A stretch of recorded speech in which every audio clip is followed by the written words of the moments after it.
翻嚟第二節笑死朕嘅時間。係。頭先我哋就講咗好多關於狗嘅嘢，講咗好多關於狗嘅嘢，九唔搭八嘅係。咁其實今集嘅題目係今集嘅題目其實係講貓嘅咁樣。咁但係講到貓又難免會講到狗，所以都唔算離題嘅。係 OK。頭先講緊咩啊？我講咗廿幾多腳街，講咗廿幾多腳街。咁就頭先亦都講到有一個話題，就係話其實貓嘅個性咧，同佢係唔係街貓咧係好大關係。咁咧，而我先講先啦。我本身個人咧，經我手翻嚟嘅貓咧，有六隻都係街貓嚟嘅。咁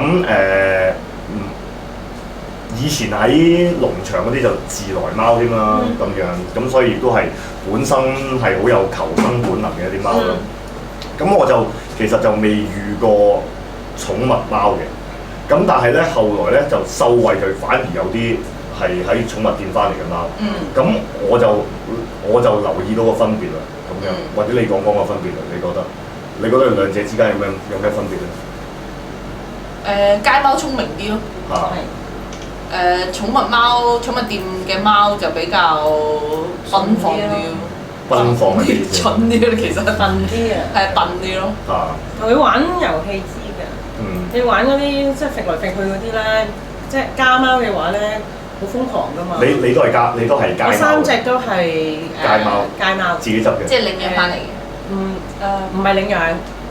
中間嗰隻咧就係因為點講咧，大嗰隻咧其實就係有人遺棄咗喺個寵物店，咁我就收養咗佢。咁跟住到我見到佢得一隻，咁其實好悶㗎噃，咁就再有朋友就個貓又生咗好多貓，咁我又 pick up 一隻翻嚟咁樣。點知原來個情況就佢哋一世都唔 friend 嘅，即係違反咗我，即係唔係呢個係我自己個人嘅意願，但係原來係唔 work 嘅咁。咁第三帶佢翻去緣分嘅嘢好難講。係啦，即係貓教貓緣㗎嘛。係緣分嘢好難講。咁到第三隻就真係你揾個人生教練教我。夠啦你！我咪佢人生教練咯。第三隻就真係喺街咧。喺一個落好大雨嘅情況下，佢喺個紙盒嗰度濕晒，咁我見到佢就執佢翻嚟。咁呢個堅抽嘅街貓，因為咧有兩種嘅收養嘅貓咧，又唔一定係街貓。收養嘅貓咧，譬如你頭先講朋友生即朋友嗰兩隻咧，尤其是你朋友生嗰隻，嗰個其實係嗰個係直頭係家貓啦，喺屋企出生嘅家貓啦。佢其實未落過街嘅，落過街嘅貓咧係好唔同。落個街嘅貓咧，好蠱惑嘅呢個街，係㗎，同埋戰鬥力好強㗎。係啊，好兇猛㗎，野獸一樣㗎。同埋咧，講野獸一樣咧，係講佢對住其他貓啫喎。係啊，佢對住其他貓，同埋係好蠱惑㗎。佢係會咧，佢會打第啲貓㗎喎。係啊，咁唔係喺你面前咯。譬如咧，而家咁樣，我同秀慧咁樣兩個族群咁樣，就大家結合咗啦。咁佢養開一批啦，我又養開一批啦。咁然之後擺埋同一間屋，嗰個其實有一個政治嘅課題嚟，咁即係好似而家中港矛盾嗰個問題咁樣。係啊，好似係香港嘅喎，講明先喎。都係嗰啲文靜啲喎，我啲貓打人嘅喎。都係繁體字嘅貓嚟嘅。打親嗰啲都係你嗰啲嚟。係啊，咁樣咧兩邊咧一融合埋一齊咧，咁我嗰邊就好兇悍嘅，我嗰邊嗰幾隻貓係成日走去抽嘅。咁樣咧頭先講嗰隻係好蠱惑嘅，點樣咧？譬如貓去到陌生環境梗係會驚㗎啦。咁譬如佢嗰批貓第一次嚟到我屋企嘅時候咧。又係講金錢 B 啊！金錢 B 咧，即係有一隻白色。如果你喺 Facebook 見過隻白色長毛嗰隻，好大隻咁樣，係好大隻嘅。咁樣咧，比起我屋企嗰啲貓咧，佢大隻好多嘅。咁咧，佢一嚟到佢就驚喎。佢驚第一件事做嘅嘢咩咧？就係飛咁樣喺度冇嘢喎。係啊，兇人咯。冇嘢喎，我好勁啊嗰啲咁樣。跟住然之後咧，我屋企嗰啲貓，我原本養開啲貓就唔出聲啦，唔理㗎啦，咁樣。跟住過2日知你冇啲仆地街，打到而家啊！係打到而家啊！係打到今時今日啊！打成年啊！另外嗰啲咧好地地咧走嚟有打招呼有剩嗰啲咧咁啊算啦嗰啲咁樣。你老味你一嚟到就肥，記你成年啊！係記住成年啊！記仇㗎。成年都針對佢啊！肥啊！而家唔肥嚟睇下嗰啲咁樣，好蠱惑。同埋咧打嗰個過程咧就係咁樣嘅。喺我哋見唔到嘅時候先打喎。我咪話咯，佢唔會喺你面前嘅。係啊，有時但係其實都會喺面前嘅，即係譬如我哋望緊呢邊睇電視嗰啲咁樣咧，佢知道你嘅視線望緊邊度，係啊，你嘅視線唔喺佢度咧，跟住就呢條筋，跟住咧佢好蠱惑㗎，係走過無端端係啊，行過無端你打佢頭咯，撲你個街嗰啲咁樣，跟住你一望你做咩嗰啲咁啊？冇嘢啊！個玩具啊！我一個無端端會喺度洗面咯，打佢，我冇梳係啊，梳頭嘅嗰啲咁樣，梳頭嘅，好鬼蠱惑，呢啲完全就係街貓嗰啲特性。你嗰啲係咪咁啊？我嗰啲係第一隻，因為我第一隻嗰隻咧就好都幾強悍嘅，咁就即係好酷嘅，又唔會理你哋先，你哋呢啲濕雞咁樣啦。跟住咧到第二隻翻嚟，第三隻翻嚟咧，第二隻同第三隻就結盟咯，friend 咗。即初嘅時候係。就結盟，即係第二隻應該係嬲第三隻，喂一齊對付佢啊咁。咁每一次咧，第二隻同即係最大嗰隻打交嘅時候咧，第三隻就會幫拖咯。真係㗎，會㗎，即刻走埋，我唔知佢係抽水定係幫拖，即刻走埋打佢一嘢咁樣咯。係啊，我都發現啊，佢啲其實咧貓同貓之間咧係有欺凌嘅意思。有㗎，佢哋係會，我梗係知啦。佢哋係會揀弱勢嘅嚟到欺凌。我梗係知啦。唔係我嗰啲就係因為佢知道自己唔夠抽，咁佢就結盟叫埋細嗰隻幫手，係啊，咁細嗰隻即係翻嚟無知嘛，咁咪俾佢昆咗咯，咁咪一齊打佢咯。而家冇㗎啦。你知唔知我哋嗰個情況咧？即係因為我係帶住3隻貓，同佢嗰6隻貓亦即係住埋一齊咧，完全覺得咧我啲貓係俾人恰㗎，因為我啲貓係好神品㗎。即係佢哋咧係唔會打人嘅，雖然佢哋即係都會打，但係玩嗰啲一齊玩3個一齊玩嗰啲。好兇狠嗰啲。唔係好兇狠，真係起成咁樣打人哋。嗰啲係好兇狠嘅。佢啲貓咧係啊，我諗我嗰啲同你嗰啲應該有一齊。佢啲貓咧係咁樣打我啲貓咧，跟住我好嬲喎，我嬲佢啲貓咯，點解要打？跟住咧，關佢事嘅。我話一定要鬧佢，一定要教，跟住佢話細路仔唔好。貓唔好教㗎嘛，都教㗎。梗唔係啦，貓係應該要鬧佢啊！貓係有得教嘅喎，貓係有得鬧有得教㗎。唔係，其實一般人就唔會咁做嘅。我都唔會咁做。唔係啊，但係你種貓啊！唔係你教佢做咩？你諗住成才咩？唔係喎，唔係你又未要佢入名校。諗住大個揾錢養你咩？你教到佢咁叻做咩啫？唔係喎，你養佢就種佢㗎啦。唔係起碼唔好打人啊，打其他貓啊咁樣。慣咗咯。咁咪唔啱咯。我都有鬧㗎，但係我成日都見到有一隻行過咧，哇口有執毛嘅，咬人，唔係打完交嚟啊，咬完啊，跟住有執毛黐咗個口度，咁我知道你同邊隻打。仲有啊！你一睇啲模式，你就知邊隻啦。因為咧，我嗰啲咧全部都係長毛貓嚟嘅，佢嗰啲係全部短毛貓嚟。佢啲貓擔住我啲長毛貓，我就知道係針對我啲貓嚟打啊嘛。你哋兩公婆搞掂佢先。咪同埋咧，最爪咧又係喎，先爪咧爪完之後爪一執毛啊，白色嗰啲咧。你見到佢行過咧隻手，咦？點解你有執毛嘅啡色嘅？你啱啱打完佢嚟，咁咯，知㗎喎。短毛貓唔算好覺啊，你試下佢哋揦住個執係長毛咧，你就會好覺眼咯。咪同埋咧，寵物店嘅貓同埋街貓嗰個兇狠程度有咩分別咧？就係咧，寵物店嘅貓咧係會即係佢哋嗰種做法咧係好似變色龍嗰啲咁嘅做法咧，就會即係張開嘅身體啊，嗰啲咁樣，好大隻嗰啲咁樣。街貓係唔會咁做。佢唔會咁蠢咯。佢唔會做呢啲嘢，佢唔會做呢啲虛張聲勢。佢話：我係冇嘢，撲你個街，你唔得鏟。佢哋扮嘢嘅。係啊，佢哋堅打，唔係靠嚇。係啊，佢唔會係啊，即係呢個你明唔明啊？即係街頭打交嗰啲分別啊嘛。嗌得最大聲嗰啲唔會打，你一個嚟，佢唔會過嚟噶嘛。打你嗰啲人就話：喂，唔好意思，頂你個肺。即街貓就係街貓，如果喺街度蒲過嘅貓咧，就會有呢種咁嘅特性。我3隻其實中間嗰隻即係話我喺朋友度攞翻嚟嗰隻咧，其實我唔當係貓㗎，我覺得佢係狗嚟嘅。點解咧？佢嗰個性唔似咯，即係佢瞓覺咧完全冇保護嗰個意識嘅。你瞓覺咧應該係咁樣捲埋啊，佢咪攤大喺度。嗰個身體係似嗰隻腳咁樣，咁樣瞓嘅喎，即係我未見過咁樣瞓嘅喎。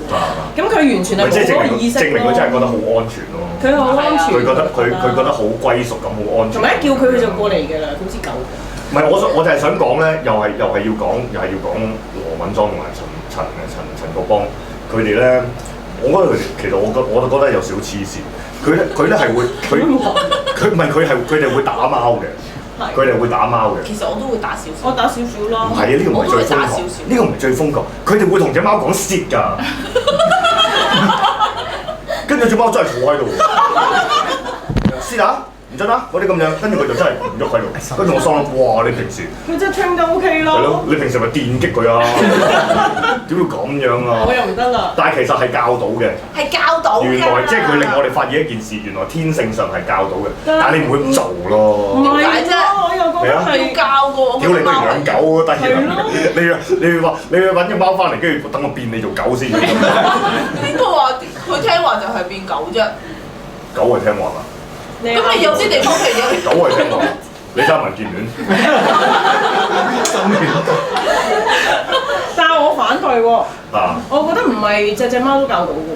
係嘛？都要睇個性。睇個性㗎，真係。都啱嘅，都啱嘅。即係你有一隻你就覺得有狗嘅 character。佢直情係狗咯，即係佢會成日行埋嗨你，摸我啦咁啊，跟住摸佢就跳上嚟啊，又喺度同你玩咁樣，根本就係一隻狗。係咪最細嘅嗰隻？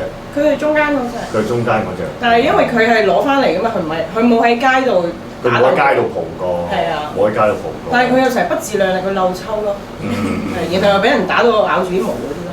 係啊。我幾隻貓都係喺街度嚟嘅。我最初收養嗰兩隻就係嗰啲愛貓網嗰啲咧，即係而家有個 BB 啦，乜乜啊嗰啲咁樣，你睇佢眼幾大嗰啲咁樣，喺街度等待收養。係啦，嗰啲影嗰啲相呃鬼人嘅啫，吸太一個乜嘢㗎？影到好乖咁樣，翻嚟又癲咗咁樣咧，精神異常咁樣咧，咁啊最初就收養咗兩隻咁樣，一開始我就兩隻啦，因為等佢哋有伴啊嘛，咁結果佢哋而家都係最 friend 嘅。哦，好好啊，係啦，咁但係咧養貓咧有一件事係一發不可收拾嘅，就係咧你第一次養嘅時候咧，你好戰戰兢兢，養一隻你會覺得死啦，唔知點搞喎啲咁樣，跟住養咗兩隻你又發覺咦一隻同兩隻差唔多啫咁樣。兩隻同三隻有冇？兩隻同三隻冇乜分別，佢會變咗8隻咯。唔係喎嗱，我又唔係喎，我養到第三隻嘅時候，我係 stop 自己喎。我而家咪咯。係啊嗱，因為養到第三隻嘅時候咧，我發現咧，我將會廁所兜啊、食兜啊，所有嘢要倍升上去嘅時候，我就 stop。係啊。唔係，但係你有時本來其實我自己住嘅時候係得一個沙盤同埋一個食兜。唔係你有時。但係而家我係一屋好難沙盤同埋一屋食兜。唔係你好難控制，因為譬如我講我幾隻貓嗰個出現係，譬如有一隻除咗呢兩隻之外咧，後來點解會養第3、第4隻咧？就係因為即係講養貓又不能不講呢個咁樣嘅心記啦。咁心記係北國心記有一個，即係即係點講啊？貓竇嚟㗎嘛。係啦，即係嗰個就係你講嗰個貓行星啊嘛，咪就係嗰度貓行星咪嗰度咯。exactly 嗰個地方就係貓行星。即係 quarter 嚟㗎。唔係你哋有冇懷疑啊？我想講有冇懷疑阿陳小姐其實係一個貓妖嚟嘅？陳小姐即係北國心記圖書館老闆咁樣。佢又識咗咁多年，個樣都好似冇乜點變咁樣。你明明仲係好後生咁樣咧，你驚？你有冇睇藍精靈？仲幾靚，好後生咁樣啦。你睇藍精靈，加達都係養貓㗎。加達養貓食藍精靈咯，保持青春咯咁樣。咁啊，心記圖書係好神奇嘅地方啦。佢名為一個書局啦，但係你想象唔到一個，即係佢唔係一般一間書局養咗貓喎。佢喺間書局入邊嘅貓係多過啲書喎。咁啊，唔知係買貓定係買書喎。咁我喺嗰度買書啦，打躉啦咁樣。咁跟住有一日我去買書嘅時候，咁我就跪喺一個書架嘅前頭抄緊啲書架底座嘅書，咁我抄下嘅時候咧，跟住咧無端端有隻貓咧就走咗上嚟我個大髀嗰度，跟住咧就勾住就唔走啦，企咗起身都勾住唔走啦咁樣。係你嘅啦。跟住陳小姐話：，你帶佢翻去啦。整定㗎。都唔知佢係咪嫌貓糧貴嗰啲。你睇佢幾中意，你帶佢翻去啦咁樣。跟住我見佢咁得意咁樣，跟住望兩望，好啦，即係好細隻嗰啲，好細隻嗰啲咁樣。對住啲 BB 貓我就忍唔住。跟住咧，陳小姐係即係北國心記圖書嘅陳小姐，徹底有騙徒嚟㗎。點騙啊？跟住佢又同你講：，呢隻貓同嗰隻貓好 friend 㗎，一齊嚟㗎佢哋。係啊，一齊嚟㗎，兩隻一齊帶走啦，係啦。如果你要一隻都得，不過冇咗個伴，佢就慘啦。跟住佢講呢啲喎。咁你唔帶啊？咁你一帶咪又帶咗兩隻？佢誘發你嘅同情心啊嘛。又一帶咗兩隻翻去咯。俾我都冇。咁另外有一隻咧，又係咁樣。另外一隻咧就係咧，我喺深水埗嗰啲附近咧，咁我喺度買布嗰啲咁樣嘅嘢咧，嗰陣唔知做咩要買布，可能都係拍戲咯，我諗買布嗰啲咁嘅嘢。跟住咧，然之後咧對面街咧，無端有貓叫喎，好 Q 大聲咁叫喎。即係嗰度已經有啲南亞人喺度搬緊啲布匹嗰啲咁嘅嘢，啲南亞人講嘢好大聲㗎嘛咁樣，但係都聽到嗰隻貓好大聲咁叫，跟住佢喺對面馬路咧搖搖噏咁樣走過嚟，跟住咧成隻眼都係眼屎咧擘唔開嗰啲咁樣咧，即係啱啱即係嗰啲細個嗰隻貓，跟住又有貓瘟咁樣咧，跟住咪成面都係眼屎鼻涕嗰啲咁樣嘅，係啦，跟住搖搖噏咁行過嚟喎。咁樣咧係，仲要咧行完之後咧有架車經過喺佢後邊，咁都車佢唔死喎。咁變咗大家就喂唔好行啦，唔好行啦咁樣。咁但係佢眼都睇唔到嘢咩？搖搖咁過嚟，搖搖過咗嚟之後，跟住仆喺我隻腳度，跟住就坐低咗。咁你點咧？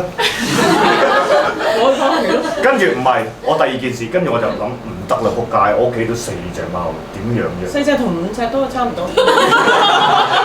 我未諗到呢一步喎，我未諗呢一步，我已經心諗4隻啦，點樣咧？跟住我就做咗一件事，我就係去同佢買啲貓糧俾佢食啦，抹完佢啦，跟住然之後幫佢導咗室嗰啲咁樣啦，我帶咗佢去睇完醫生先。咁唔係未帶佢睇醫生，導咗室嗰啲咁嘅嘢先。跟住然之後咧，我就喺度諗，我都係養唔到嘅。咁當其時我就好無知地咁樣，就帶去愛護動物協會嗰度啦，咁樣咁睇下我愛護動物協會有冇人收養。咁但係你知愛護動物協會嗰個規矩係，如果嗰啲外來嘅貓唔知擺咗喺度幾個禮拜嘅話，唔知3個禮拜定係幾多個禮拜，如果冇人收養嘅話咧，就人道毀滅㗎啦嘛，咁樣。咁佢同我講即係我一嚟到擺隻貓，跟住佢就話你知道我哋3個禮拜之後會人道毀滅喎。點解佢出發點係冇諗住會人收養喎？佢第一件事就話俾你聽3個禮拜之後會人道毀滅喎，都唔知乜撚嘢心態喎。跟住然之後咧，你係未見過人咁樣攞起隻貓㗎。咁樣咧，隻貓咁樣喺度喎，好細隻，當其時好細隻，即係手掌大少少咁樣。佢兜手咁樣揦住個頭揦起喎。嚇！跟住我話貓係應該攞頸㗎嘛。係啊，我唔知佢想攞頸定係想攞咩，跟住攞命㗎。兜手攞藥係攞命咁樣攞。跟住我話得啦，我都係攞翻走啦嗰啲咁樣。你一見到佢哋嗰個做嘢嘅態度咧，我嗰個情況就同你有啲似，就係我喺第3隻嘅時候咧，話濕晒，即係淋雨淋到濕晒嗰隻小貓，咁就係我咁啱咧，又唔知點解我同2個同事咧一齊行去買外賣，咁就見到係得我見到我啲同事行咗過嚟，我見到有啲人咧揦住嚿毛咧，又放翻落個箱度，隔一陣又見到有人攞住，即係佢係咁出嚟啊，跟住又攞翻嚿毛喎，咩嚟嘅咧？咁我行去睇下，原來就係隻小貓。咁跟住咧又有2個人咧就踎低，其實即係喺度照顧緊佢，就話不如我哋而家打俾愛協啦咁。咁我聽到話打俾愛協喎，我唔使啦，我攞咗佢啦。即係個情況又係差唔多，跟住我就同男朋友講我就遇見一隻小貓，我就諗住即係照顧咗佢咧。即係好善思啊！好溫柔啊！即刻打嚟。即係我睇下有冇朋友要啦，但係我執咗佢翻嚟先啦。咁跟住之後咧，我男朋友就講翻俾我聽，你打嚟嗰一刻，我知道你要㗎啦。都預咗係冇㗎啦。講起我屋企嘅緣咯。講起愛協咧，我又有個經驗嘅，又係個人經驗。我第一隻貓咧就喺愛護動物協會嗰度領養翻嚟嘅。咁即係好正路嘅，因為即係所有人第一次養貓都係諗到去領養或者去愛護動物協會咁樣。咁我領養咗隻貓啦。咁我記得咧，佢一翻到屋企冇幾耐咧就1-2日咁樣，咁就梗係啲水土不服咁樣，又屙啊咁嗰啲啦，又唔肯食嘢咁樣，咁就好驚噶嘛！第一次養貓，跟住我就攞翻隻貓咧去愛護動物協會，咁就問就睇醫生啦，咁同佢，咁個醫生咧就同我講喎，佢話咁細隻貓咁樣屙法冇㗎啦，咁樣屙法，你有定心理準備，可能冇㗎咁啊！佢第一下就咁樣，仲同我講就爆喊咯，兇你嘛！佢真係兇我，因為我拎隻貓佢就話俾我聽，我諗住求醫，跟住你就話俾我聽隻貓，但係我拎咗翻屋企幾日嘅啫喎，其實你明唔明啊？佢就話俾我聽，你預咗隻貓冇啦咁樣，跟住我就好唔開心咯，跟住拎咗啲藥翻屋企咧，跟住我覺得嗰個醫生咧好似唔係想我養到隻貓咁樣噶，咁結果咧我第2日咧隻貓仲屙，即係食咗藥。佢哋一班好喜歡死亡嘅。唔係係跟住佢仲俾啲藥我咧，鬼死咁大粒，我又唔知道點樣，即係俾隻貓食咁樣咧，又教唔到佢食藥啦，跟住結果我係後尾嗰個問題係我唔得啦，我不如去私家醫院嗰度睇。我跟住結果我帶咗隻貓去私家醫生嗰度睇，拎埋啲藥佢睇咁樣。跟住個私家醫生你知唔知佢同我講咩？我拎埋啲藥去睇嘅時候，佢話：哇咁細隻貓開咁重藥嘅咁樣，就係咁咯。咁所以我以後都唔會再帶貓公。咁都係。哦，呢個係我個人經驗啊。唔係嘅，我都呼籲大家，如果即係執到貓嘅，盡量都唔好帶佢，盡量都係唔好帶佢外協啦。因為即係我都冇聽過乜嘢經驗係好，甚至乎你喺嗰度領養就好嘅，領養就救翻。同埋咧有一樣嘢好，救佢哋出生天咯。有一樣嘢好好嘅，其實愛護動物協會咧做得最好嘅就係絕育手術。免費絕育。嗰個絕育手術係做得好好嘅，我見過咁多隻貓傷口最細嘅就係做愛協做嗰個絕育手術做得最好，因為閹得太多我諗佢就功多藝熟咯。佢哋嗰個閹嗰個手法係嗰個手法啫，純熟到冇乜其他機構嘅搞到。係啦，咁同埋即係咪有兩樣嘢啦？第一就係當然我哋呼籲呢個好基本嘅，就係盡量唔好去寵物店買貓啦，盡可能收養啦，周街都有你得收養嘅貓。其實好多被遺棄嘅貓。係啊，如果你有心思嘅，你有心機嘅，你咪去愛護動物協會領養啲貓。不過多數好病喎，我想講。咁都唔係嘅，都乾淨嘅，即係帶翻嚟嗰時。咪但係好多人咧，好多人咧養咧，一養到病咧就唔想養啊嘛。跟住之後就忽然間就遺棄㗎嘛，好契弟㗎嘛，仆街！嗰啲睇住收尾都幾年嘅人。係啊，我都覺得係。係啊，咁樣咁然之後你就會好多時喺愛協嗰度咧就領養到呢一款嘅係啦，即係本身有病喺身啊，又或者係佢可能都又或者有翻上一年紀啊咁樣咯。咁但係即係呢個就呢個睇下你有冇心機啦，有冇心機啦。咁同埋就真係唔好去寵物店買。係啊，我唔支持呢樣嘢嘅。係啊，即係同埋就係尤其是即係而家香港嗰個情況咁樣，咁大陸化嘅情況咁樣，都唔知係通過咩？我係咪又要自首㗎？我其實咧另外即係我第一隻貓就係愛護動物協會啦，咁第二同第三隻貓咧其實都係喺寵物店嗰度嚟嘅。咁但係咧喺中間嗰隻即係阿波咧，即係阿金錢 B 咧，佢係真係喺寵物店嗰度我買佢翻嚟嘅嗰陣時，咁我係俾佢呃嘅，咁當然因為太得意咯，我想講，即係因為你好難咧，你喺街嗰度見到一隻貓，你一行過望佢嘅時候，佢就四隻腳咁樣跳晒上嗰個籠嗰度，同你講喵喵喵喵喵咁啊！咁多隻貓都冇，係淨係得佢係咁對住我係咁嗌，結果我忍唔住我大聲之後。係啊，每個人都係咁樣認為。係啊，個個都覺得係。係啦，咁係啦，咁。但係其實你行一轉寵物店有邊個係咁啊？係啊，唔係啊，但係我想講咧，係真係咧，其實咧，我又會覺得好在我帶走咗佢咯，因為我即係過咗一個禮拜左右時間翻去，我就已經見到佢同佢一齊嗰啲貓都好多都唔係好精神啦，即係大家都知道，即係寵物店其實佢哋。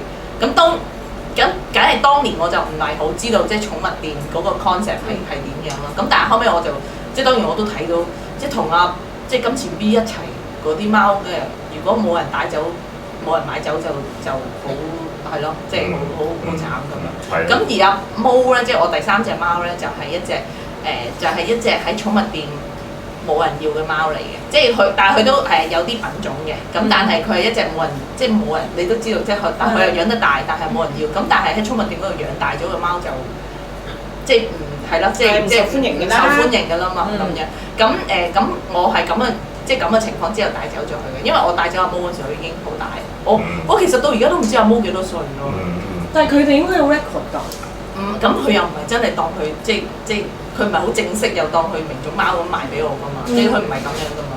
咁佢只不過係喺佢嗰度咁啱有佢喺度，咁但係又大咗，咁如果你想要咁俾你咯咁樣。咪但係我有樣嘢好吃驚嘅咧，就係咧，譬如今日即係現場好多朋友喺度啦，咁但係現場好多朋友都係冇養貓㗎喎，呢件事係令我好吃驚嘅。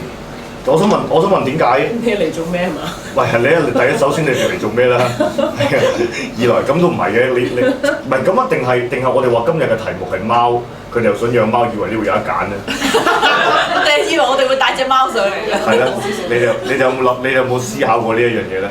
咁但係我想問係其實唔養寵物係咪？唔係因為我有個習慣嘅，就係、我覺得咧，我自己有個習慣咧，就係咧，我覺得養寵物嘅人咧，多數都係好人嚟。我都覺啊。係咩？係你覺得真唔真實？真㗎。係啊。多數都好。唔係，我覺得養貓會好啲咯。唔係，但係咧，如果咧，唔係我啱想講，如果咧有啲人咧，佢係徹底地覺得。無神神嗰啲咁樣咧，我就對佢有少少抗拒㗎啦，已經係啊！你係咁樣㗎，即係咁你，但係你中意養蜥蜴嗰啲啊嘛，因為另一種嘅愛心啫。你就中意濕立立嗰個白曬大嗰啲咁樣嘛。我見到變色靈，我見到變色靈，哎呀，嗰啲咁樣係咯。咁樣咧，如果係呢個就係養貓同養狗分別咧，就係咧，如果養貓咧，我就會覺得佢個人係比較養貓嘅人係比較獨立啲。獨立啲，同埋比較 consider 啲嘅，你覺唔覺得咧？我覺得嚇，因為我係，即係我係會咁樣去分朋友嘅，即係初步啦，唔係完全絕對啦咁樣。咁但係就亦都限於生活空間啦，亦都生活空間啦。有啲人唔養唔係因為話特別唔中意，只不過係因為即係譬如公屋咁樣，公屋就唔養得啦，公屋。但係其實公屋唔養得呢件事咧，我覺得都幾殘忍。係㗎，我覺得完全違反咗話養寵物要。呢度有隻貓。哎呀，我真係要啊！唔好嚇佢啦，走！哎呀！呢隻貓係住喺隔離㗎，住喺隔離。係啊，隔離嗰隻白色㗎。係咩？呢隻係隔離嘅貓嚟嘅。呢隻大貓嚟㗎。佢應該知道而家講緊。點解做乜帶貓糧？係咪走咗？點解你身上邊有貓糧嘅？都帶住啊！係咪走咗啦？走咗啦！好笑點解？佢知道我哋講緊呢個 topic 啊嘛。係咯，我哋講緊街貓，佢不斷咁聽到街貓好醒喎。如果人哋聽到啲人係咁話我好醒嘅，咩事咧？嗰班友，咦下咁樣，跟住周圍都係貓啦，係啊。咁又唔好啦，繼續。係咯，咁我哋咁講緊咩啊？公屋，因為貓。我講緊係公屋唔俾養寵物，係違反咗話你養寵物要一生一世個承諾呢樣嘢。完全係，我覺得好殘忍咯。咁你養下，然後你唔俾我養，咁點咧？我係咪搬咧？係啦，我應該點咧？但係公屋都算係咁啦，比起哈爾濱唔準養大型狗隻嗰單。你知道嗰單新聞啊？係咯，即係比起哈爾，佢仲叫啲人自行處理喎。係啊，呢個又係好，即係好自行處理喎。好自私咯。跟住自行處理意思話，你屋企幾個月唔使買肉啦，即係咁樣嘅意思嚟嘅喎。咁呢個我好啦，等我又加個政綱，爭取公屋可以養寵物先。我覺得好緊要啦，因為咧，即係你可以養貓。公屋而家可以養貓咁樣，就唔准養狗。細嗰啲啊嘛。係咩可以養貓嘅咩公屋？養一隻。咁我哋爭取養狗咯，爭取養狗。太好啦！因為我媽咪嗰度即係啱啱就過咗身嘅隻狗，但係之前就係咁，你唔通叫佢唔好吠咩？係咪先？咁佢係咁吠嘅喎，即係一有陌生人行過喺個門口行過，佢又吠。咁佢吠得好勁，好彩啲隔離鄰舍咧，其實就即係都幾好，嗰個忍耐力又幾高嚇。咁所以就冇告發佢咁樣咯。但係咁點咧？唔通叫我媽話喂，你唔好養隻狗啦咁啊？但係我覺得咧，養寵物咧係好好嘅，對於細路嚟講咧係好好嘅教育嚟嘅。第一就係你要發覺現代嘅人咧，好多人係唔識溝通㗎啦，唔聽人講嘢㗎啦，淨喺 Facebook 自己寫咗個 status 就覺得全世界都睇到㗎啦，好撚巴閉嗰啲人咁家陣。咁然之後就覺得自己講咗就係㗎啦啲嘢，佢係唔會理人哋嘅答覆嘅。咁但係養寵物嘅人就比較少呢啲咁傾向，因為嗰隻嘢唔識講嘢㗎嘛，你要聆聽嗰隻嘢，你要觀察，係啦，你要觀察佢，你要聆聽佢咁樣。咁而我覺得養寵物係一個好好嘅教育方法咯。咁同埋，但係我又覺得，你覺得細路養貓好定係養狗好？我覺得貓狗都 OK 喎。我都覺得貓狗都 OK。係嘛？以我細個經驗，我就始終覺得養狗又好啲。不過即係有一講到狗又轉翻嗰個冇空間嗰個問題。空間嘅問題，同埋狗太癲啦。我覺得始終都係你同個寵物去相處嗰樣嘢啫嘛。咁無論係貓好狗好，佢都要學識點樣去愛呢個生命啫嘛。唔係，但係你細個養狗咧，你比較容易建立嗰種同伴嗰種關係嘅，即係有人同你一齊係一齊跑啊，一齊剩嗰啲咁樣。如果你男仔，譬如男仔咁講咧，你細個就係啊，如果你細個就養貓咧，跟住貓又咁挑寸咧，你好容易變成一個毒撚嘅。你明唔明啊？你即係你俾隻貓蝦你啊嘛！隻貓恰翻你轉頭，會見你，你要老豆餵你食嘢嘅冇用嗰啲咁嘅，跟住話恰你咁樣就會形成一個毒撚嘅個性㗎嘛。我覺得呢個推斷真係實在太無厘頭。係咩？實在太無厘頭呢個推斷。我唔贊同。我頭先即係講開公屋嗰樣嘢咧，我其實咧覺得即係而家咧嗰個而家個生活環境啊，好多人即係住公屋又好，居屋又好，其實咧冇社交㗎，即係冇嗰個即係因為樓下已經冇公園啊，冇嗰個社交空間啊。我其實覺得所以要嚟傾偈會咯。係咁啱嘅，咁但係咧養貓同養狗，我覺得好緊要咧，就係除咗你頭先講嘅細路仔之外，老人家都係嘅。其實咧有寵物咧，啲老人家係有寄託好多㗎，即係唔好話，即係當然最好唔好太難照顧啦。咁但係其實我哋係有好多老人家都想要養。係啊，即係有好多獨居嘅老人家㗎。好似許氏人養馬嗰啲咁，有寄託。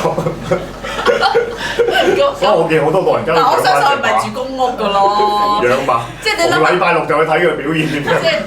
即係我諗佢唔係住公屋㗎咯。咁但係我哋香港就係你有錢住啲好嘅地方，有花園，你就可以有權住。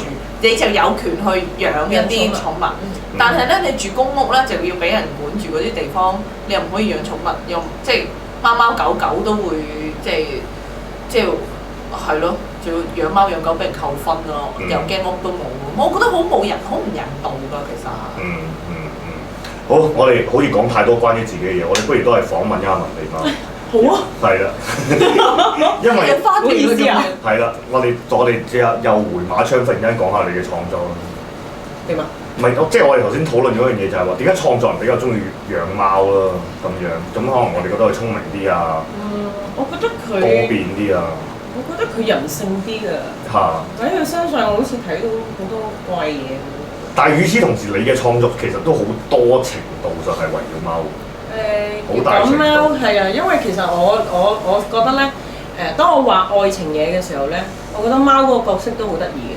其實佢係一個旁觀者咁樣，即係行過見到你哋嗌交，佢會俾即係有啲樣咧，你知佢好高傲㗎嘛。你哋兩個拗到火唔火綠喎，佢行過秒下你咁佢行過，咁我心裏會覺得係喎，佢其實好小事啫，咁做咩要嗌交咧？咁即係我會覺得佢係好似喺度監察住我啊，或者俾一啲意見我咁咯。呢個係我自己睇法啦，當然。其實佢未必係咁。佢問得開罐頭嘅。同埋話咧，喂，整廁所大佬，唔好過嚟嗌交。真係咁嘅。咁我覺得好多時喺呢啲位度，我覺得幾得意嘅，即係同埋咧，當兩個人咧，即係其實佢係一個中間唔好叫磨心，應該叫電燈膽。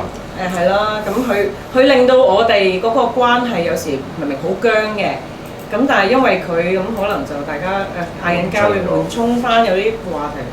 喂，唔係你而家究竟講緊創作愛情定係你講緊你現實世界嘅愛情？我現實世界裏邊嘅嘢，咪將佢帶翻入我啲故仔嗰度。佢咪就係畫晒嗰啲，咪將呢啲畫晒出嚟咯。係啊，咁我覺得貓就係喺我心目中就係充當一個咁樣嘅角色咯。即係佢係環繞住我哋，俾咗好多牽使我咁樣咁咯。即係佢係一個點講啊？所以我咪話佢哋係監察住我咯，然後匯報翻俾貓星球咯。但明明係你監察住佢嘅。唔係嘅。即係你就監察住佢點樣監察住你咁樣。可以咁講咯。OK 喎，你呢句。係。咁你覺得如果喺你嘅創作入邊掹走咗貓呢一樣嘢，你可唔可以想像到係點樣嘅？即係我唔係話你嘅作品入邊一定會有隻貓喺度，而係即係喺你嘅創作世界入邊掹走咗貓呢個 element。冇咁多幽默感咯。其實你講貓好幽默嘅。都幾得意㗎。係啊，你觀察下佢嗰啲串嘢，其實都幾搞笑嘅。即係嗰啲推跌啲嘢，跟住就扮冇嘢。扮冇嘢嗰啲，其實我覺得都係一種幽默嚟嘅喎。係啊，咁呢啲全部我覺得可以攞到呢啲 point 入去我啲古仔都幾得意㗎。如果冇咗佢嘅話，我諗我未必會畫到咁多爆笑啲嘅嘢咯。你知我嗰啲嘢係都幾低能無聊，咁貓都係低能無聊嘢多。唔係，你頭先講到好高深㗎，就有個星球有。即係佢哋有好多得意嘢，又或者佢同你經歷會有好多經歷咯。咁令到你會有好多題材咯。對我嚟講就佢純粹係阻住霸住嗰個 keyboard 咯，同埋攞我嚟做即係暖氣咯。即係喺我創作世界入邊，佢就只係霸住嗰個 keyboard 咯。佢又即係都唔係嘅，佢都成為咗我嘅其中一個角色嘅。咁但係就都係你捕捉得豐富啲咯。係，梗係啦，因為文地佢。你係咪第一個因為養貓而發達嘅人咧？咁我發達咩？我唔知嘅。你唔好玩嘢喎！輸埋好多先啦。名成利就啊！唔好玩嘢喎！你係咪因為養貓而名成？你有冇覺得你自己因為養貓而名成利就啊？係因為養貓而畫到好多得意嘢啫。嚇！呢樣嘢係就名成利就冇。即係當係啦，即係當係啦。唔好咁講。好啦，咁樣咁我哋其實都時間都差唔多啦，咁樣咁好多謝你同我哋分享你呢個養貓嘅經驗啦，好開心嘅養貓。咁我哋就大家有冇嘢想補充咧？有冇嘢想搭嘴啊、插嘴啊？關於貓啊，各樣咩？又或者有啲冇？你話通常都冇噶嘛？有冇？係啊，通常都冇嘅。有冇關於貓嘅疑問咧？因為我哋幾個都係專家嚟嘅。係有冇啲考慮緊養貓啊？想問下啲有啲心理關口要衝破我哋，我哋可以幫你。係啊，有啲你哋知唔知點樣喺街度叫隻貓過嚟啊？咁樣點樣？即係有個方法可以叫隻貓過嚟嘅，有個 language 嘅，就係你如果佢假設佢望住你啦，假設佢望住你的話，你就望住佢，然之後黑埋隻眼，擰一擰個頭咁樣。即係咧，即係其實即係佢簡單嚟講就係撩嘅，撩咁樣。係啊，你對養貓撩咁樣，佢就會過嚟㗎。因為咧，你有時你都會見到貓會做呢個動作㗎。貓如果想叫你過嚟嘅時候咧，佢都會咁做㗎。佢都會眨眼擰頭，眨眼擰頭喺佢哋嘅 language 入邊，其實就係即係要你注意佢嘅存在啦，同埋叫佢過嚟咁樣。同埋我同佢即係講 I love you 嘅時候咧，我好少講洋話佬啫。我會同佢眨阿毛中意聽英文嘅，我隻阿毛我真係同佢眨眼，佢係會同我眨翻眼㗎。係啊，眨眼係有呢個係啊有回覆㗎。因為佢哋係唔知點解佢哋好中意留意人哋嘅眼神嘅，咁樣。同埋咧，貓係奇怪嘅動物嚟嘅，貓係肯定聰明過狗嘅。點解咧？因為咧，唔係因為我有養貓同養狗，即係從一個好抽象嘅概念，你知道貓係聰明嘅狗，就係貓咧，唔係狗咧。譬如你伸隻手指住嗰邊，伸隻手指住手圍嗰啲咁樣，咁咧隻狗就只會留意到你手指嘅。咁但係咧，部分貓都唔會知道嘅，但係有少部分嘅貓咧係會知道你手指指緊嗰個方向，佢會知道你伸隻手指咧，佢會望向你指向嗰個方向。咁呢個係即係唔係隻貓都得嘅，有一啲年紀大啲嘅貓啊，同人溝通多啲嘅貓咧就會知道。同埋咧，狗係永遠都冇鏡呢個概念。狗咧對住塊鏡咧，佢又會見到另一隻狗，又或者見到，佢會揾㗎。係啦，又會喺度揾，做乜撚啫？嗰啲喺度邊啊？又或者佢聞咗，卜吉撞咗咁樣。貓咧就知道嗰個係鏡嚟嘅。貓咧對住個鏡嘅時候咧，如果你後邊一樣，佢知道做點咁樣，就會望翻喺後邊。係啊。即係從呢一個咁樣嘅概念嘅。係啦，有呢個即係有呢個概念嚟講咧，就係。聰明啲啊嘛，聰明得好緊要。同埋仲有一樣嘢㗎，貓咧佢哋嗰個叫聲㗎，嗰個發音嗰個頻，即係嗰個叫咩啊？嗰個聲調，嗰個聲域係大好多㗎。佢哋係有好多種。其實狗都有嘅，狗都有，但係咧冇貓咁闊㗎，冇貓咁闊㗎。都唔係嘅，狗都好多係咪啊？你有養狗，狗都好多語氣㗎嘛，其實。識扮慘同埋開心嘅聲。係咯，即係頭先呢位聽眾就話，但我都係堅持貓係多啲嘅。咁係呢個我覺得係堅持貓係多啲。因為我自己養貓養狗兩樣試過。貓有咩話？貓有千幾種叫聲啊！聽唔聽到？千幾種叫聲，通常喺呢 moment 講數字就溝。狗係少啲嘅。你唔通質疑㗎？你數過咁樣？研究㗎，有研究講過㗎。係嘛？等我數下先。係咯，翻去數下，數千幾種叫聲。因為要錄先啦，要錄先啦。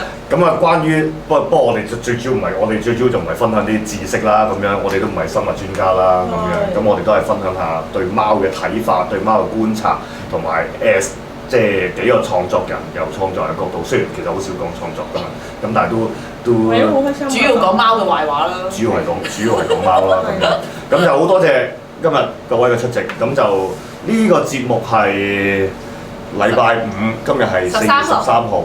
咁即係你哋聽到嘅時候，應該都仲係4月13號，咁啊4月13號就會 upload 喺我哋嘅網度，咁就希望大家多多支持我哋個新嘅網頁啦，咁樣，因為之前又俾黑客攻擊咁樣啦，知名黑客係啊，仲要係知名嘅黑客攻擊咁樣啦，咁即係我哋維持呢個咁樣嘅網頁都相當之辛苦啦，相當之吃力啦，因為我哋係有一 team 人去維持嘅，嗰 team 人係有一個人嘅咁樣嘅，所以係相當之吃力同埋辛苦嘅。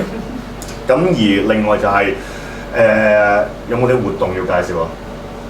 再提一次，聽節目嘅朋友，如果你聽節目，你聽日同埋後日參與我哋慈雲山長者探訪計劃嘅話，記住唔好甩底，真係我好淆底，我好淆底，大家甩底。另外一樣嘢就係禮拜六繼續傾偈會啦，都係會喺翻3點至5點啦，繼續喺呢個咁樣嘅瑞和街93號閣樓集合。如果唔落雨，我哋就出去公園嚇，繼續我哋嘅公園傾偈會。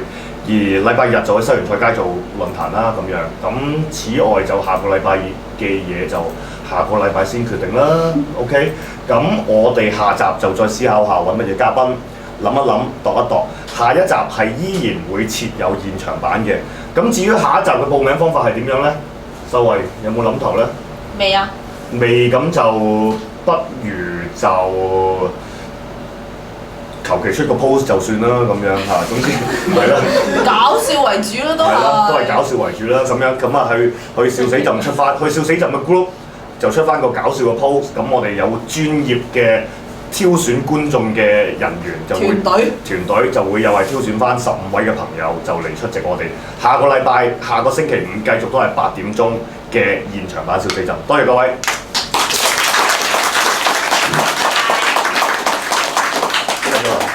好多謝晒各位 ，thank you，好感謝大家嘅出席。